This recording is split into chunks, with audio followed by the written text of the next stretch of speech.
Ya, marilah kita berdoa supaya berjalan dengan lancar pelajaran hari ini. Silakan ketua kelasnya memimpin doa. Berdoa mulai.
Oke ya, berdoa sudah selesai. Nah, hari ini anak-anak kita memulai pembelajaran lagi, yaitu pembelajaran matematika bab 6 ya, tentang pengukuran, yaitu masalah berat benda dan waktu.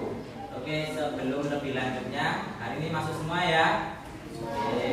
Oke, mari kita bahas yang pertama. Oke, sebelum kita masuk ke materi yang pertama, di sini masalah berat, kalian sudah tahu ya, berat benda. Berat benda itu kalau ada dua benda ditimbang di salah satu, nanti dia beratan yang mana. Kalau dia turun berarti itu yang lebih berat. Kalau yang naik berarti yang lebih ringan.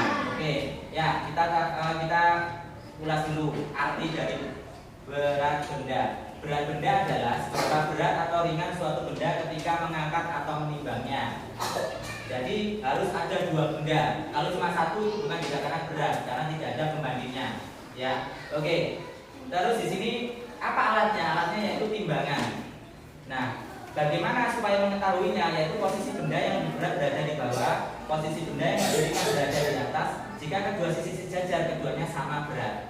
Jadi kalau yang lebih rendah itu berat, atau yang lebih ringan itu ke atas, tapi kalau sama posisinya itu berarti sama. Nah, ini bisa Kabar kasih contoh. Di sini ada buah durian sama apel. Kalau dilihat dari gambar yang paling berat yang mana anak-anak? Durian. Karena dari bentuknya durianlah yang paling besar, sehingga yang paling ke bawah itu adalah durian. Nah, terus yang kedua posisinya apel sama jambu. Itu berarti dia sama. Berarti apa? Berarti menandakan dia seimbang atau sama. Jadi tidak ada yang turun, tidak ada yang ke atas. Semuanya sama-sama sejajar ya. Nah, ini juga terus yang ketiga, posisi jeruk berada di atas. Jeruk lebih ringan daripada semangka. Sudah jelas bahwasanya jeruk sama semangka itu pasti beratan semangka. Otomatis kalau dibandingkan dengan jeruk, otomatis jeruknya lah yang naik. Otomatis yang paling berat itulah yang paling bawah. Ya, jadi diingat-ingat. Jadi kalau yang paling bawah atau turun ke bawah itu yang paling berat. Kalau yang naik ke atas itu paling ringan. Tapi kalau sama berarti semuanya adalah seimbang. Oke, itu ya masalah berat. Nah, di sini kita melihat membandingkan berat dengan gantungan baju atau hanger. Nah, sesuai di sini kita bisa juga kalau misal nggak ada timbangan Pak, tapi pakai hanger ini juga bisa. Nah, contohnya seperti ini. Posisi apel berada di bawah, apel lebih berat daripada sendok garpu. Posisi anggur berada di atas, anggur lebih ringan daripada pisang. Jadi hanger kita contohkan di bagian ujung-ujungnya kira-kira beratannya mana. Kalau ini berarti otomatis beratannya apel, kalau ini beratannya pisang. Ya. Nah, terus yang materi yang kedua yaitu membandingkan berat dengan satuan tidak baku. Maksudnya satuan tidak baku itu membandingkan benda dengan benda yang lainnya. Contoh, oh berat satu buah buku ini sama dengan 2 apel. Nah, jadi pembandingnya itu apel ada 2. Kalau buku sama pensil otomatis dia nggak akan seimbang. Pasti akan jawabannya buku, ya seperti itu. Nah, contoh di sini adalah benda pembanding disebut satuan tidak baku. Satuan tidak baku adalah benda yang digunakan untuk mengukur berat tetapi bukan satuan resmi contoh satwa tidak baku adalah kelereng, gelas, dan bola tenis. Ini contohnya bola tenis, gelas sama kelereng pembandingnya. Contohnya durian sama berapa bola tenis. Nah, itu pembandingnya. Mungkin ada 10 bola tenis sama 1 buah durian, baru dikatakan seimbang. Oke, kita lanjut materi yang kedua. Nah, ini contohnya pengukuran berat. Berat 1 tas lebih dari berat 1 gelas. Berat 1 tas lebih berat daripada 2 gelas. Berat 1 sama berat dengan 3 gelas. Berat 1 mangkuk sama berat dengan 3 bola tenis. Berat 1 botol minuman sama berat dengan 12 butir kelereng. Nah, itu namanya pengukuran tidak baku. Jadi ada pembandingnya yang berbeda benda. 1 gelas berbandingan dengan 1 tas. Nah, seperti itu, ya. Oke. Nah, di sini bandingkan banyaknya benda. Mangga sama jeruk, banyakkan yang mana? Oke, jeruk karena jumlahnya ada.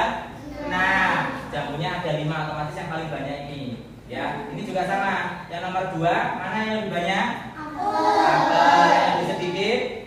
Nangka. Oke. Terus yang ini markisas. Yang paling banyak yang mana? Manggis, ya. Terus ini stroberinya yang lebih sedikit. Oke ya, jadi itu tentang benda. Nah, kita masuk ke waktu. Nah, sebelumnya waktu itu adalah jam, ya. Jam itu kemarin dibedakan menjadi 2. Ada jam analog sama jam digital, ya. Oke. Jarum pendek menunjukkan jamnya, kalau jarum panjang menunjukkan menitnya. Contoh pagi hari, siang hari, sore hari sama malam hari. Jadi itu salah satu tentang waktu. Terus di sini juga mana menggosok gigi, membandingkan tidur sama menggosok gigi. Kira-kira lama yang mana? Tidur, karena menggosok gigi itu membutuhkan waktu yang sedikit. Oke. Nah, ini kita membaca tanda waktu.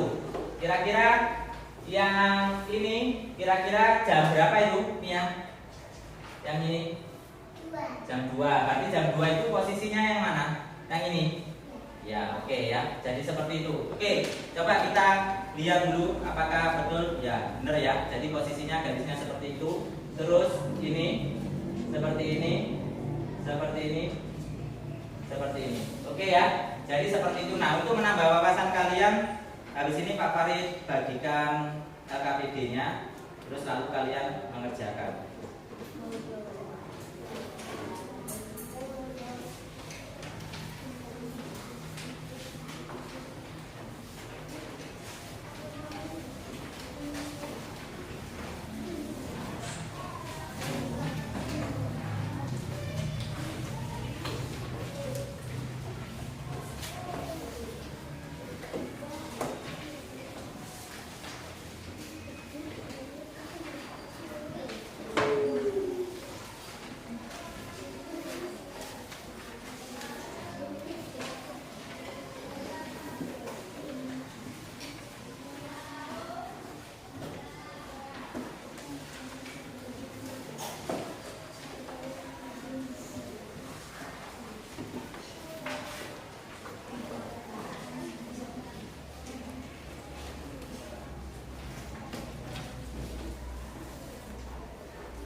Oke ya, udah selesai semuanya.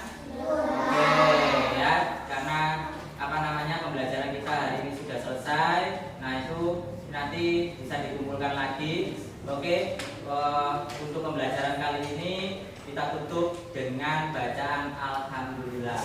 Alhamdulillah. Oke, kurang lebihnya Pak Farid mohon maaf. Saya akhiri. Assalamualaikum.